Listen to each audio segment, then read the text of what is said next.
in which I learn about birds and people. Frightful and I settled down to living in snow. We went to bed early, slept late, ate the mountain harvest, and explored the country alone. Oh, the deer walked with us, the foxes followed in our footsteps. The winter birds flew over our heads, but mostly we were alone in the white wilderness. It was nice. It was very, very nice. My deerskin, rabbit-lined suit was so warm that even when my breath froze in my nostrils, my body was snug and comfortable. Frightful fluffed on the coldest days, but a good flight into the air around the mountain would warm her, and she would come back to my fist with a thump and a flip. This was her signal of good spirits. I did not become lonely. Many times during the summer, I had thought of the long winter months ahead with some fear. I had read so much about the loneliness of the farmer, the trapper, the woodsman during the bleakest of winter that I would come to believe it. The winter was as exciting as the summer, maybe more so. The birds were magnificent and almost tame. They talked to each other, warned each other, fought for food, for kingship, and for the right to make the most noise. Sometimes I would sit in my doorway, which would become an entrance to behold a portico of pure white snow, adorned with snowmen, and watch them with endless interest. They reminded me of Third Avenue, and I gave them the names that seemed to fit. There was Mr. Brackett, who lived on the first floor of our apartment house, and no one could sit on his step or even make a noise near his door without being chased. Mr. Brackett, the chickadee, spent most of his time chasing the young chickadees through the woods. Only his mate could share his favorite perches and feeding places. Then there was Mrs. O'Brien, Mrs. Calloway, and Mrs. Fiderio. On Third Avenue, they would all go off to the market together, first thing in the morning, talking and pushing and stopping to lecture to children in gutters and streets. Mrs. Fiderio always followed Mrs. O'Brien, and Mrs. O'Brien always followed Mrs. Calloway in talking and pushing, and even in buying an apple. And there they were again in my hemlock, 3 busy chickadees.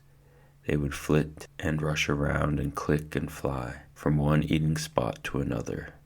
They were noisy, scolding, and busily following each other. All the other chickadees followed them, and they made way only for Mr. Brackett. The chickadees, like the people on Third Avenue, had their favorite routes to and from the best food supplies.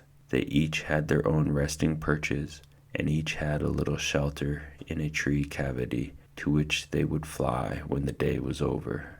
They would chatter and call good night, and make a big fuss before they parted. And then the forest would be as quiet as the apartment house on Third Avenue, when all the kids were off the streets and all the parents had said their last words to each other and everyone had gone to their own little hole. Sometimes when the wind howled and the snows blew, the chickadees would be out for only a few hours. Even Mr. Brackett, who had been elected by the chickadees to test whether or not it is too stormy for good hunting, would appear for a few hours and disappear. Sometimes I would find him just sitting quietly on a limb next to the bole of a tree, all fluffed up and doing nothing. There was no one who more enjoyed doing nothing on a bad day than Mr. Brackett of Third Avenue. Frightful, the 2 Mr. Bracketts and I shared this feeling. When the ice and sleet and snow drove down through the hemlocks, we all holed up.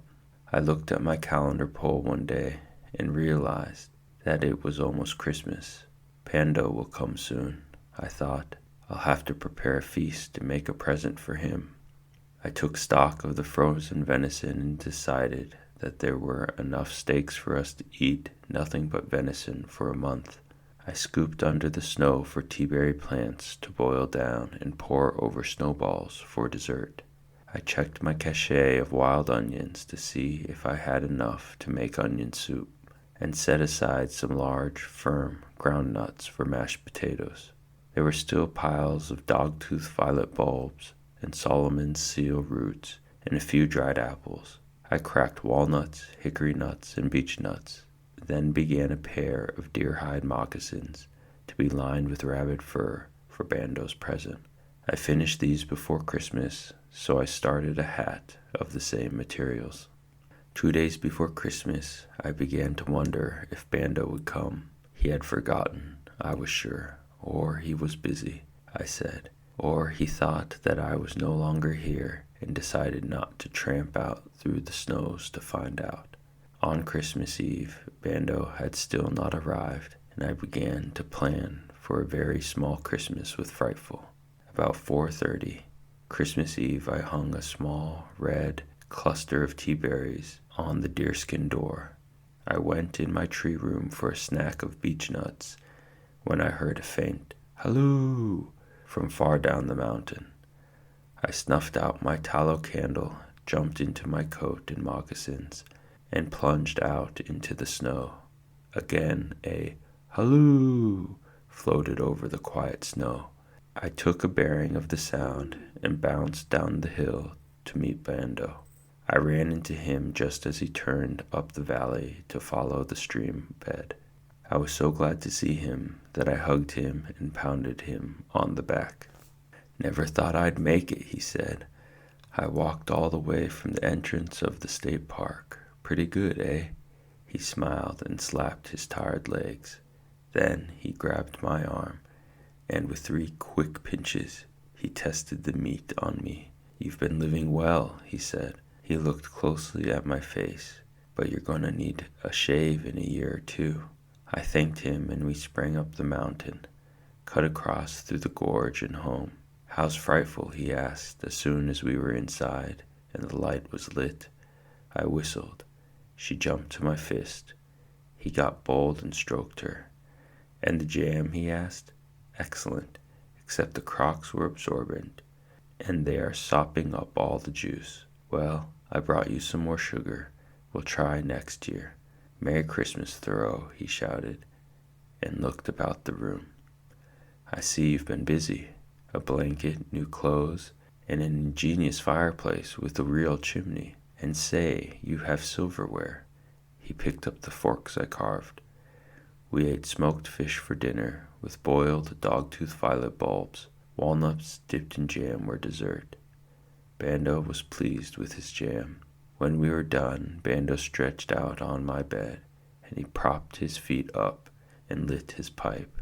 "And now I have something to show you," he said.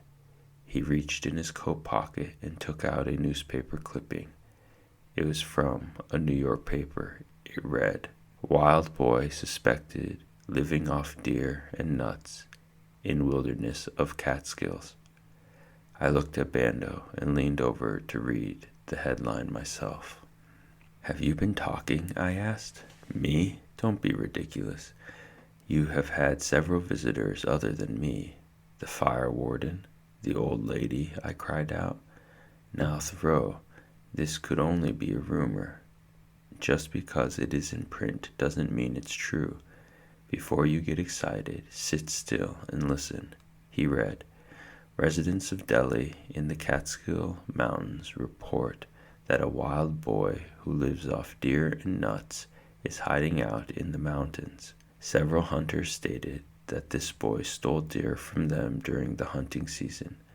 "I did not," I shouted. "I only took the ones they had wounded and couldn't find." "Well, that's what they told their wives when they came home without their deer. Anyway, listen to this. This wild boy has been seen from time to time by Catskill residents, some of whom believe he is crazy." "Well, that's a terrible thing to say. Just awful," he stated. "Any normal, red-blooded American boy wants to live in a treehouse and trap his own food. They just don't do it, that's all." "Read on," I said.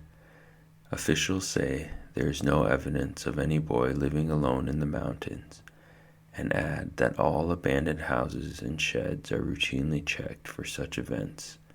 Nevertheless, the residents are sure that such a boy exists. End story. That's a lot of nonsense. I leaned back against the bedstead and smiled. Ho ho, don't think that ends it, Bando said, and reached in his pocket for another clipping. This one is dated December 5th. The other one was November 23rd. Shall I read? Yes. Old woman reports meeting wild boy while picking strawberries in Catskills. Mrs. Thomas Fielder, 97, resident of Delhi, New York, told this reporter that she met a wild boy on Bitter Mountain last June while gathering her annual strawberry jelly supply. She said the boy was brown-haired, dusty, and wandering aimlessly around the mountains. However, she added, he seemed to be in good flesh and happy. The old woman, a resident of the mountain resort town for 97 years, called this office to report her observation. Local residents report that Mrs. Fielder is a fine old member of the community who only occasionally sees imaginary things, Bando roared. I must say I was sweating, for I really did not expect this turn of events. And now, went on Bando, and now the queen of the New York papers. This story was buried on page 19. No sensationalism for this paper. Boy reported living off land in Catskills. A young boy of 17 or 18 who left home with a group of Boy Scouts is reported to be still scouting in that area, according to the fire warden of the Catskill Mountains. Evidence of someone living in the forest, a fireplace, soup bones, and cracked nuts was reported by Warden Jim Handy, who spent the night in the wilderness looking for the lad. Jim stated that the young man had apparently left the area as there was no evidence of his camp upon a second trip. What second trip? I asked. Bando puffed his pipe and looked at me wistfully and said, Are you ready to listen? Sure, I answered. Well, here's the rest of it. There was no trace of his camp on a second trip.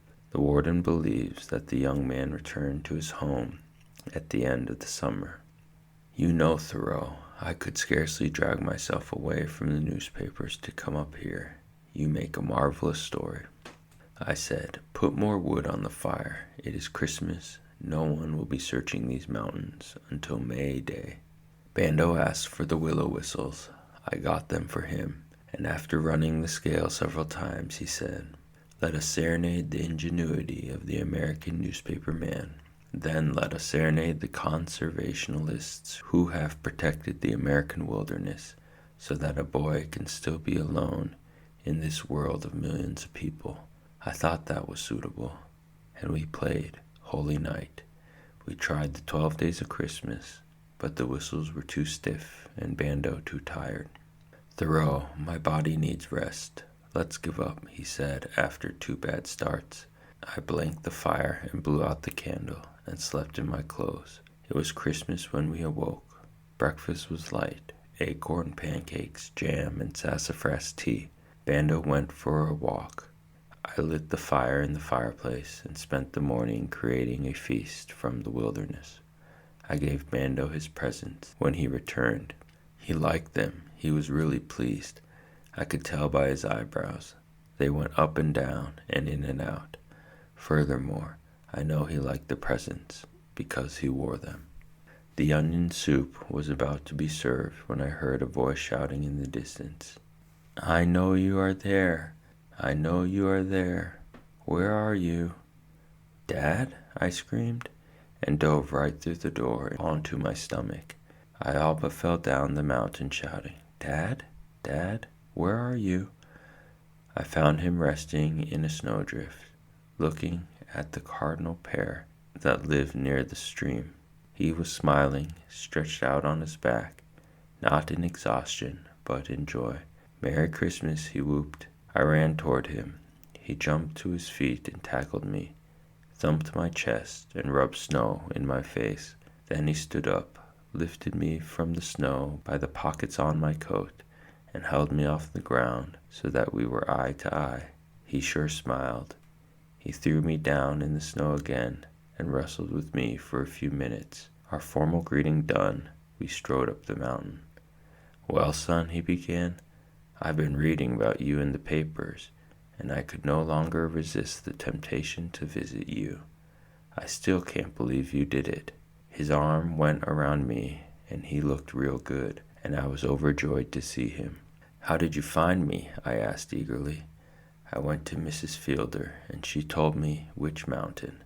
At the stream I found your raft and ice fishing holes. Then I looked for trails and footsteps, and when I thought I was getting warm, I hollered. Am I that easy to find?" You didn't have to answer, and I probably would have frozen in the snow. He was pleased and not angry at me at all. He said again, "I just didn't think you'd do it. I was sure you'd be back the next day. When you weren't, I bet on the next week, then the next month. How's it going?" "Oh, it's a wonderful life, Dad." When we walked into the tree, Bando was putting the final touches on the venison steak. "Dad, this is my friend, Professor Bando. He's a teacher. He got lost one day last summer and stumbled onto my camp. He liked it so well that he came back for Christmas. Bando, meet my father." Bando turned the steak on the spit, rose, and shook my father's hand. "I'm pleased to meet the man who sired this boy," he said grandly. I could see that they liked each other and that it was going to be a splendid Christmas. Dad stretched out on the bed and looked around. "I thought maybe you'd pick a cave," he said. "The papers reported that they were looking for you in old sheds and houses, but I knew better than that. However, I never would have thought inside of a tree. What a beauty. Very clever, son. Very, very clever. This is a comfortable bed." He noticed my food caches, stood and peered into them. "Got enough to last until spring?" "I think so," I said. "If I don't keep getting hungry visitors all the time." I winked at him. "Well, I would wear out my welcome by a year if I could, but I have to get back to work soon after Christmas." "How's Mom and all the rest?" I asked as I took down the turtle shell plates and set them on the floor. "She's marvelous. How she manages to feed and clothe those 8 youngsters on what I bring her, I don't know, but she does it. She sends her love, and she says that she hopes you are eating well-balanced meals." The onion soup was simmering and ready. I gave Dad his. "First course," I said. He breathed deeply of the odor and downed it boiling hot. "Son, this is better onion soup than the chef at the Waldorf can make." Bando sipped his, and I put mine in the snow to cool. "Your mother will stop worrying about your diet when she hears of this." Bando raised Dad's soup bowl in the snow, and with great ceremony and elegance, he could really be elegant when the occasion arose, poured him a turtle shell of sassafras tea, quoting a passage from one of Dickens' food-eating scenes. He carved the blackened steak. It was pink and juicy inside, cooked to perfection. We were all proud of that. Dad had to finish his tea before he could eat. I was short on bowls. When I filled his shell, a mound of sort of fluffy mashed cattail tubers, mushrooms, and dogtooth violet bulbs, smothered in gravy thickened with acorn powder. Each plate had a pile of soaked and stewed honey locust beans mixed with hickory nuts. The beans were so hard it took 3 days to soak them. It was a glorious feast. Everyone was impressed, including me. When we were done, Bando went down to the stream and cut some old, dried, and hollowed reeds. He came back and carefully made us each a flute with the tip of his penknife. He said the willow whistles were too old for such an occasion. We all played Christmas carols until dark. Bando wanted to try some complicated jazz tunes, but the late hour, the small fire dancing and throwing heat, and the snow insulating us from the winds made us all so sleepy that we were not capable of more than a last slow rendition of taps before we put ourselves on and under skins and blew out the light. Before anyone was awake the next morning, I heard Frightful call hungrily. I had put her outside to sleep, as we were very crowded. I went out to find her. Her Christmas dinner had been a big piece of venison, but the night air had enlarged her appetite. I called her to my fist, and we went into the meadow to rustle up breakfast for the guests. She was about to go after a rabbit, but I thought that wasn't proper fare for a post-Christmas breakfast, so we went to the stream. Frightful caught herself a pheasant while I kicked a hole in the ice and did a little ice fishing. I caught about 6 trout and whistled Frightful to my hand. We returned to the hemlock. Dad and Bando were still asleep, with their feet in each other's faces, but both looking very content. I built the fire and was cooking the fish and making pancakes when Dad shot out of the bed. "Wild boy," he shouted. "What a sanguine smell! What a purposeful fire! Breakfast in a tree? Son, I toil from sun up to sundown, and I've never lived so well." I served him. He choked a bit on the acorn pancakes. They are a little flat and hard, but Bando got out some of his blueberry jam and smothered the pancakes with an enormous portion. Dad went through the motions of eating this. The fish, however, he enjoyed, and he asked for more. We drank sassafras tea, sweetened with some of the sugar Bando had brought me, rubbed our turtle shells clean in the snow, and went out into the forest.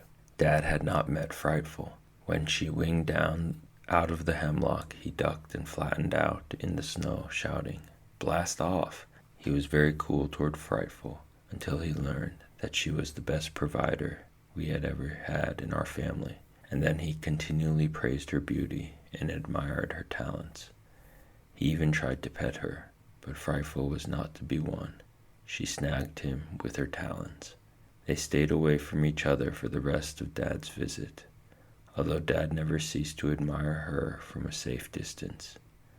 Bando had to leave 2 or 3 days after Christmas. He had some papers to grade, and he started off reluctantly one morning, looking very unhappy about the way of life he had chosen.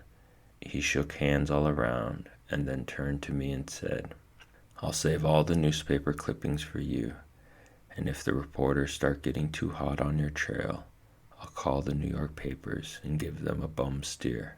I could see he rather liked the idea, and departed a little happier. Dad lingered on for a few more days, ice fishing, setting my traps and snares, and husking walnuts. He whittled some cooking spoons and forks. On New Year's Day he announced that he must go. "I told your mother I would only stay for Christmas. It's a good thing she knows me, or she might be worried. She won't send the police out looking for you." I asked hurriedly, "Could she think you never found me?" "Oh, I told her I'd call her Christmas night if I didn't." He poked around for another hour or so, trying to decide just how to leave. Finally, he started down the mountain. He had hardly gone 100 feet before he was back. "I've decided to leave by another route. Somebody might backtrack me and find you, and that would be too bad." He came over to me and put his hand on my shoulder. "You've done very well, Sam." He grinned and walked off toward the gorge. I watched him bound from rock to rock. He waved from the top of a large rock and leaped into the air. That was the last I saw of Dad for a long time.